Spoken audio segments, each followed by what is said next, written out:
The fluorescent lights hummed above the polished gymnasium floor. Hundreds of eyes, a sea of faces, all fixed on the stage. My old history teacher, Mr. Harrison, stood at the podium, his voice droning on about shaping young minds. He adjusted his glasses, a self-satisfied smirk playing on his lips. Then, my boots clicked on the wooden floor. Click, click, click. Every sound a hammer striking glass. A hush fell over the crowd. Mr. Harrison's eyes widened, his speech dying on his tongue. I walked past the principal, who nervously stammered my name. I reached the podium, my uniform crisp, my gaze steady. I looked directly at Mr. Harrison, his face now pale. I took the microphone, my fingers closing around the cool metal. "I'll finish what you couldn't even start," I said, my voice clear, echoing through the stunned silence. "My name is Sarah." Growing up in this urban sprawl, high school felt less like an educational institution and more like a proving ground for cruelty. My family wasn't wealthy, but we had pride, a quiet resilience forged in the city's concrete heart. My dad worked long shifts at the factory. My mom juggled 2 part-time jobs. They taught me the value of hard work, of earning your place. But outside our small apartment, in the unforgiving halls of Northwood High, those values were often seen as weaknesses. I wasn't pretty enough by their standards. My clothes were sensible, not fashionable. I focused on my studies, not on flirting or chasing popularity. This made me an easy target. The popular girls, led by Brittany, a queen bee with a venomous tongue, started it. G.I. Barbie, they'd snicker, mocking my sensible shoes, my practical backpack. The boys joined in too. Mark, the football captain, once tripped me during gym class. I landed hard, scraping my knee. He laughed. "Let's see how tough you really are, soldier girl." The gym teacher just blew her whistle, telling me to get up, Sarah, no time for dramatics. I felt the sting of humiliation, not just from the fall, but from the indifference. It was a constant drumbeat of small, sharp cuts. But the deepest wound came from someone I had, naively, looked up to, Mr. Harrison, my history teacher. He was supposed to be a guide, a mentor. I admired his stories of ancient battles, of leaders who defied expectations. One afternoon, during a career counseling session, I confided in him, my voice hushed with a dream I rarely spoke aloud. "I want to join the military," I told him, "become an officer." His smile, usually so warm, faltered. He clasped his hands on his desk, leaning forward. "Sarah," he said, his voice soft, almost pitying, "maybe set more realistic goals. It's okay to want an easier life. The military, it's not for everyone. Especially not for girls like you." His words, delivered with feigned kindness, felt like a betrayal. They echoed the taunts of G.I. Barbie, but from an adult, a figure of authority. They stripped away a layer of my hope, leaving me raw and vulnerable. From that day on, I stopped telling anyone about my ambition. The laughter, the snide remarks, Mr. Harrison's dismissive gaze, they burrowed deep. I became a ghost in my own dream. But inside, a quiet fire began to burn. I trained in secret. Every night, after my parents were asleep, I'd slip out, running through the dimly lit streets of our neighborhood, my breath misting in the cool air. I did push-ups until my arms ached, sit-ups until my core burned. I researched academies, scholarships, pathways. I didn't just want to join, I wanted to excel. I wanted to prove them all wrong.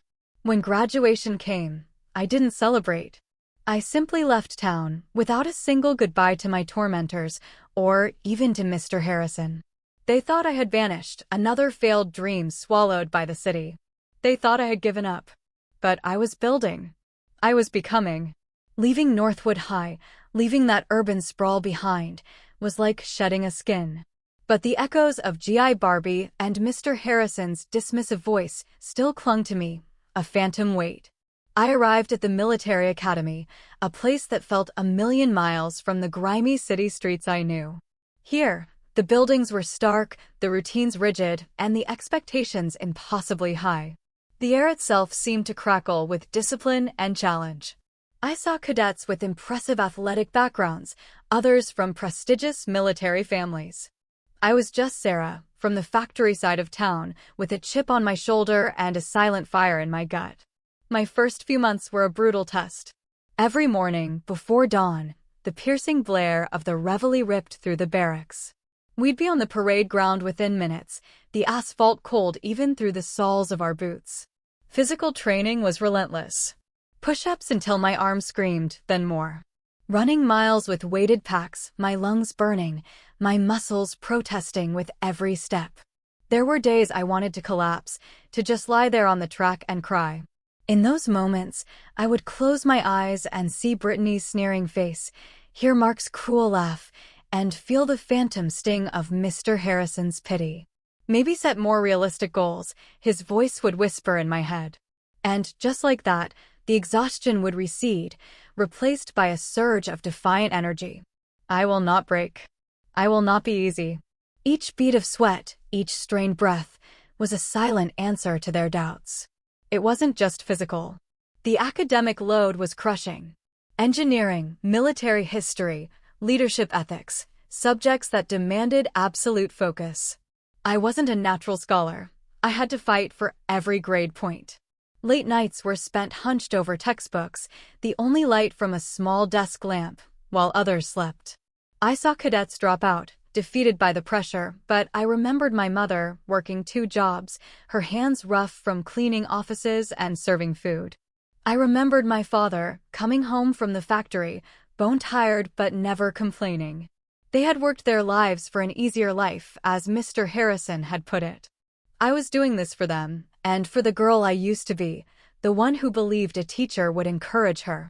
The idea of returning home, a failure, was unthinkable.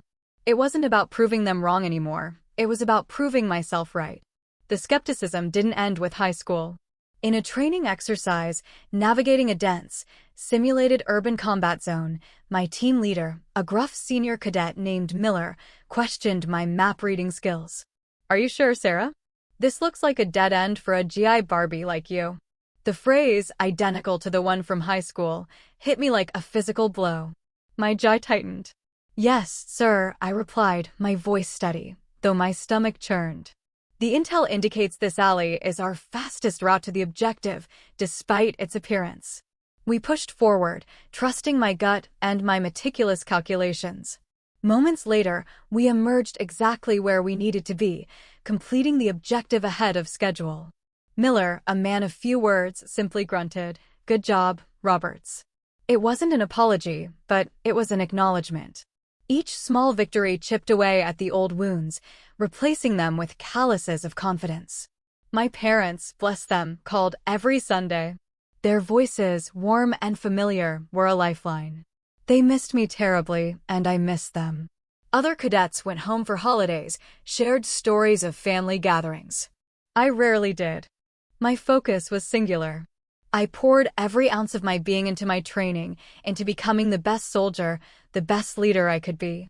My dedication meant sacrificing typical young adult experiences, college parties, casual dates, weekend trips.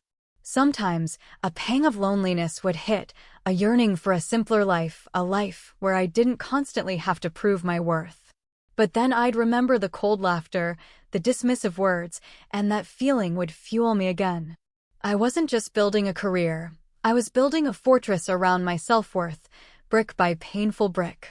Years melted into a blur of intense training, deployments to harsh, unforgiving environments, and the quiet satisfaction of mastering my craft. I graduated from the academy with honors, then navigated officer training, earning my rank. I saw real battle, not the simulated kind. I made decisions under fire that saved lives. I led platoons, earning the respect of soldiers who, at first, had judged me by my size, my gender, anything but my capabilities. I learned the true meaning of courage, not just facing down an enemy, but facing down your own fears, your own doubts. Every medal I earned, every commendation, was a quiet testament to the girl who was told to try something easier. The urban setting of my youth, the concrete and brick of Northwood High, felt like a distant, almost forgotten dream. My world was now one of sand and dust, of ordered chaos, of duty and command. I had found my place, my purpose. But a tiny, persistent thread remained, a loose end from my past. It wasn't a burning desire for revenge. It was something quieter, a need for closure, a final word to the people who had tried to dim my light. I often wondered if they ever thought of me, if they remembered the quiet, awkward girl they had mocked. Probably not. They had moved on, likely living the easier lives they thought I should aspire to, but I hadn't moved on from them entirely. Not yet. The opportunity to do so, to finally put that chapter to rest, was just around the corner, waiting for me to step back into the world I had left behind. Life in the military had a way of consuming you. Days blurred into weeks, weeks into months, marked by deployments, training exercises, and the rhythmic hum of duty. I'd grown, physically and emotionally, into someone I barely recognized from the timid girl who'd left Northwood High. My uniform felt like a second skin, a badge of every trial overcome. I had earned the respect of my peers and superiors, not through easy paths, but through grit and unwavering commitment. My focus had been so absolute that the past, particularly the painful memories of high school, had faded into a dull ache, rarely surfacing. Then, the invitation arrived. It wasn't a formal summons, just a glossy, oversized envelope tucked among official military mail. My unit was back stateside, on a brief respite before our next assignment. I ripped it open, a flicker of curiosity momentarily outweighing my usual caution. Northwood High School Alumni Day, the elegant script declared. A celebration of success, of shaping the next generation. A guest speaker was highlighted, our very own beloved former history teacher, Mr. Arthur Harrison, reflecting on a lifetime of mentorship. A jolt, sharp and unwelcome, shot through me. Mr. Harrison. The name alone conjured the memory of his dismissive smile, his softly spoken words, maybe set more realistic goals. It's okay to want an easier life. It was a casual cruelty, but it had burrowed deep, festering in a way that the overt bullying never quite did. For years, I had built my identity on proving him wrong, on demonstrating that my aspirations were not only realistic but achievable. And now, here was an invitation to witness him, lauded as a mentor, a figure of inspiration. The irony was a bitter taste in my mouth. My first instinct was to crumple the invitation and toss it into the nearest recycling bin. Why would I subject myself to that? I had nothing to prove to them.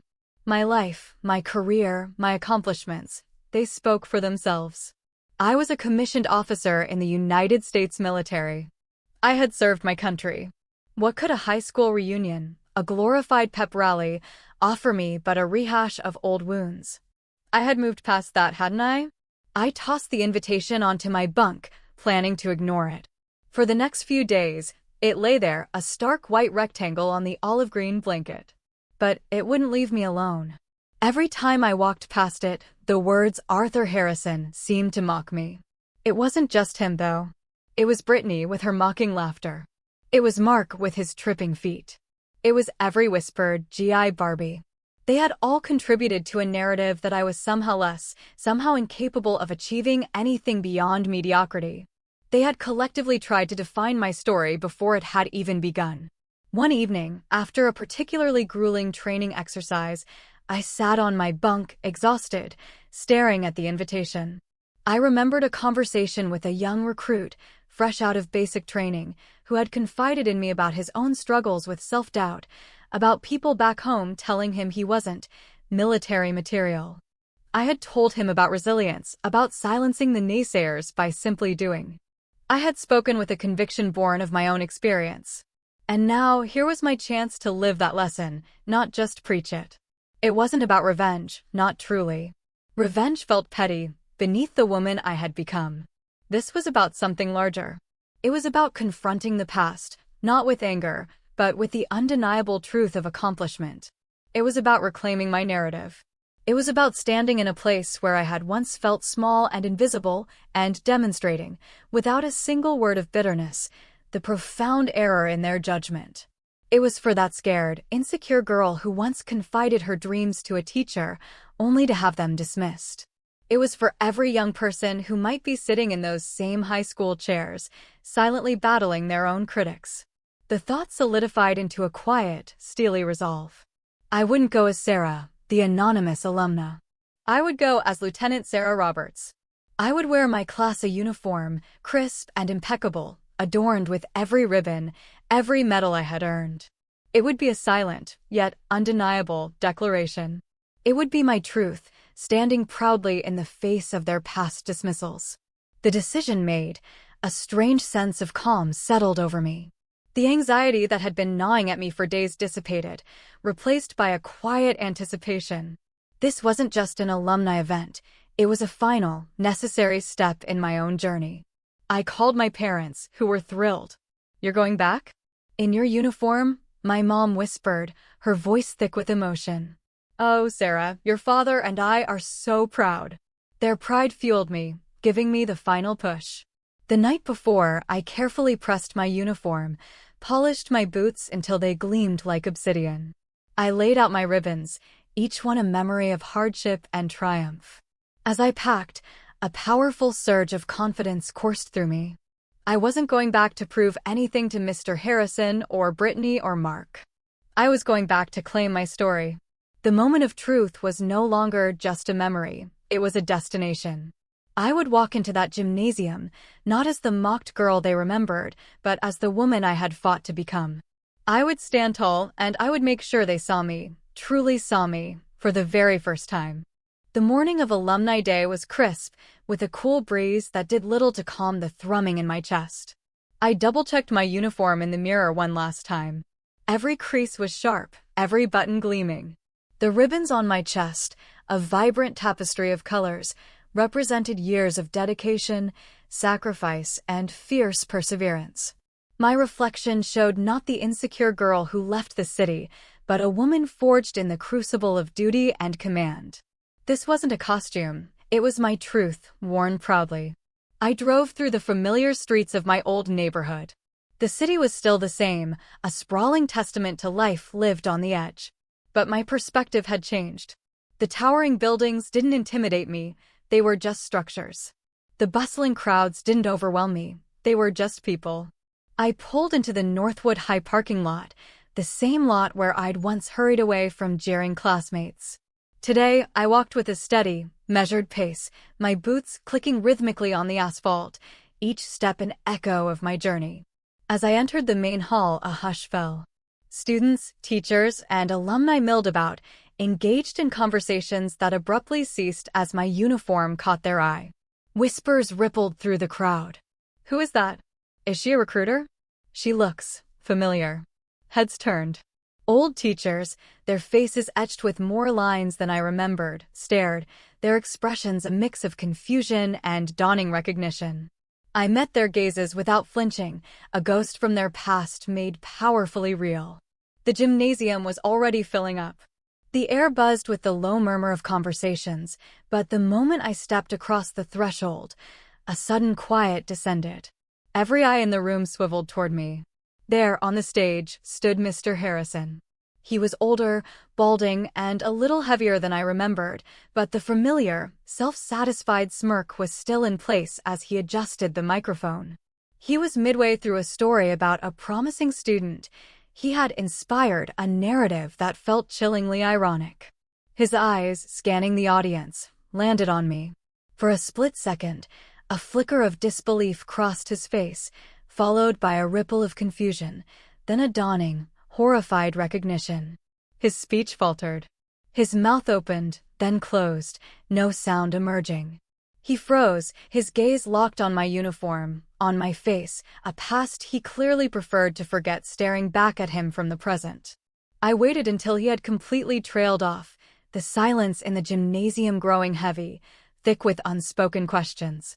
Then I began to walk. My steps were deliberate, echoing loudly on the polished wooden floor. Click, click, click. Every sound a punctuation mark on the tension building in the room. I walked past rows of stunned alumni, their faces a mixture of awe and bewilderment.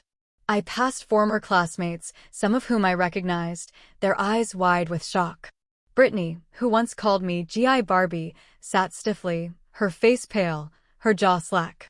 Mark, the boy who tripped me, simply stared, his bravado vanished. As I approached the stage, Principal Davies, a stern woman I barely remembered, stepped forward, her face a mask of polite bewilderment. "Excuse me, Lieutenant Roberts, isn't it?" she stammered, her voice thin. "We weren't expecting." I raised a hand, a gesture of command learned on countless deployments. "I'll take it from here, Principal," I said, my voice calm, steady, and carrying across the hushed gymnasium. She hesitated, then, perhaps intimidated by my uniform and unshakable demeanor, took a step back. I walked straight to the podium, past Mr. Harrison, who stood like a statue, his face now ashen. He tried to speak, a strangled sound escaping his throat, but no words formed. I stood beside him, the microphone now in my hand. The contrast was stark, his tailored suit, his nervous tremor, my crisp uniform, my unwavering posture. I looked out at the sea of faces, at the students, at the alumni, at the teachers. Then, I turned my gaze directly to Mr. Harrison. "They laughed at me," I began, my voice clear and resonant, filling every corner of the vast space. "They called me GI Barbie. They mocked my boots. They told me no guy would marry a girl with muscles." Each phrase was delivered slowly, deliberately, a hammer blow of truth. Mr. Harrison flinched with each word, his eyes darting around the room as if seeking an escape. "Even a teacher," I continued, my gaze still fixed on him, "a person paid to believe in us, to foster dreams, said, maybe try something easier." The collective gasp from the audience was almost audible. Mr. Harrison's head dropped, his shoulders slumping. He looked utterly defeated. "I left town in silence," I stated, my voice gaining strength. Years later, I returned. I paused, my eyes sweeping over the astonished faces in the crowd. Wearing the uniform they said I'd never earn. I let that sink in. The silence was absolute, broken only by the soft click of my own breathing. The same teacher, I continued, raising my voice slightly, was just giving a speech about believing in the next generation. My eyes met Mr. Harrison's again, and for a fleeting moment, I saw a flicker of raw, desperate shame. I walked up, took the mic. I held up the microphone, a silent, powerful symbol. And I said, I paused again, letting the anticipation build, the moment hanging in the air. Then, my voice ringing with quiet power, I delivered the final, devastating blow. "I'll finish what you couldn't even start." The words hung in the air for a beat, 2 beats. Then, a single clap erupted, followed by another and another, until the entire gymnasium erupted in a thunderous, surging wave of applause. It wasn't polite applause, it was visceral, passionate. Students stood, cheering. Alumni clapped, some with tears in their eyes. Teachers, even some I didn't know, nodded in silent respect. Mr. Harrison, his face a mask of profound humiliation, stumbled backward, away from the podium, away from the spotlight he had so eagerly sought. He looked down at his shoes, utterly diminished, his carefully constructed persona of the inspiring mentor shattered into 1,000 pieces. The revelation was complete, not with anger or bitterness, but with the undeniable, unwavering truth of accomplishment. The roar of applause continued, a wave of sound washing over the gymnasium. It was deafening, exhilarating, and completely overwhelming. I stood there, microphone still in hand, absorbing it all. Mr. Harrison, true to form, didn't wait around. He stumbled off the stage, practically fleeing through a side door, his once confident stride replaced by a hurried, almost panicked shuffle. His face was beet red, a picture of absolute mortification. No one tried to stop him. His exit was less a departure and more an ignominious retreat. Principal Davies, flustered and visibly agitated, stepped back up to the microphone, attempting to restore order. "All right, everyone, thank you, Lieutenant Roberts, for that very passionate address," she stammered, clearly unsure how to frame what had just happened. Her words were swallowed by the continued applause. She cleared her throat, trying again. "We will now proceed with the alumni luncheon in the cafeteria. Thank you all for coming." Her voice was strained, a desperate plea for normalcy. But normalcy was shattered. The entire dynamic of the room had shifted.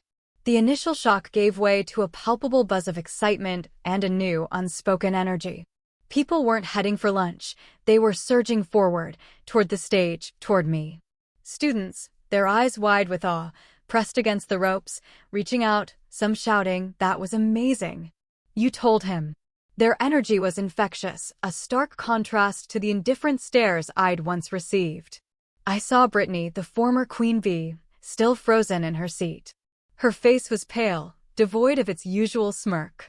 Her eyes, which once held such cruel amusement, were now wide with something that looked suspiciously like fear, or perhaps regret.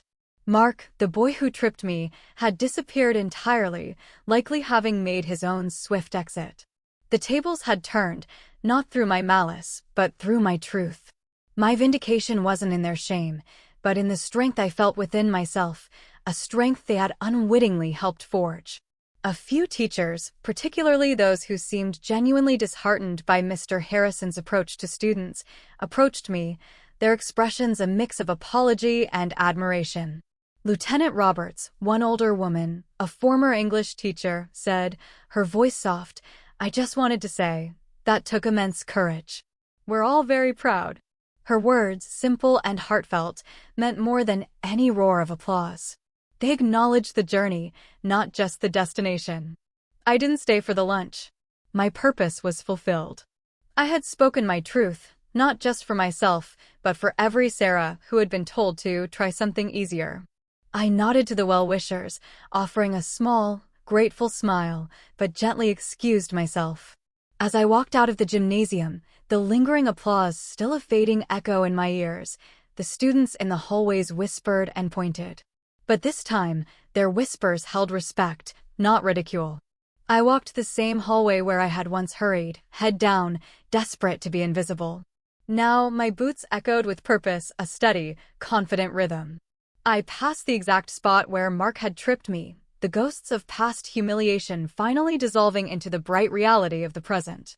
I didn't shake hands, didn't sign autographs. I simply walked, knowing that my message had landed, that a seed of defiance and self-belief had been planted in that very hall. I reached the door, pushed it open, and stepped back out into the cool, clear air, my mission accomplished.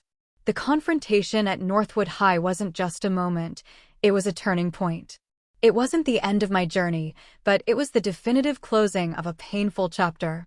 Walking out of that gymnasium, I felt a lightness, a sense of liberation I hadn't realized I was missing. The weight of those old wounds, the quiet sting of being underestimated, had finally lifted. It was as if I could breathe more deeply, see more clearly. Life after that day felt more expansive, less burdened by the need for external validation. My career in the military continued to flourish. I embraced new challenges with renewed vigor, leading with a confidence that had been tested and proven. I found that my experience at Northwood High, painful as it had been, had actually equipped me with a unique perspective. I was more attuned to the quiet struggles of my junior enlisted soldiers, more empathetic to their doubts, and fiercely committed to fostering an environment where every individual, regardless of their background or initial perceived limitations, could reach their full potential. I often thought of Mr. Harrison, not with anger, but with a quiet understanding of how his dismissiveness had, ironically, fueled my greatest strengths. I maintained strong ties with my parents, who continued to be my unwavering anchors. They were my biggest cheerleaders, their pride in me a constant source of warmth and validation. We talked more openly about my past now, the vulnerability of sharing those old hurts replaced by the shared triumph of overcoming them. My mother would often say, "You didn't just fight for yourself, Sarah. You fought for every kid who feels unseen." I didn't seek out or maintain contact with my old high school tormentors. There was no need. The confrontation was not about building bridges with them, but about burning the old ones that held me back. I had left the past where it belonged, not by ignoring it, but by confronting it on my own terms and then walking away, truly free. The toxic familial members, if you consider the broader school family as such, were cut off not with malice, but with dignity. My peace was paramount. The positive impact was perhaps most profound in how I viewed myself. I no longer questioned my worth or capability. The easier life Mr. Harrison had suggested now seemed a shallow, unfulfilling path. My life, with its challenges and hard-won victories, was rich with meaning. I often reflected on the lessons learned. True strength isn't about physical prowess alone, but about mental fortitude, resilience in the face of adversity, and the unwavering belief in your own unique path. It taught me that sometimes the greatest inspiration comes from those who doubt you, because their disbelief forces you to dig deeper, to find a strength you never knew you possessed. The encounter at Northwood High became a quiet, internal monument to self-worth. It solidified my understanding that my story was mine alone to write. It showed me that dignity and self-worth are not given, they are earned, fought for, and fiercely protected. It was a peaceful resolution, not because all wounds were magically healed, but because I had chosen to define myself by my triumphs, not by the shadows of my past.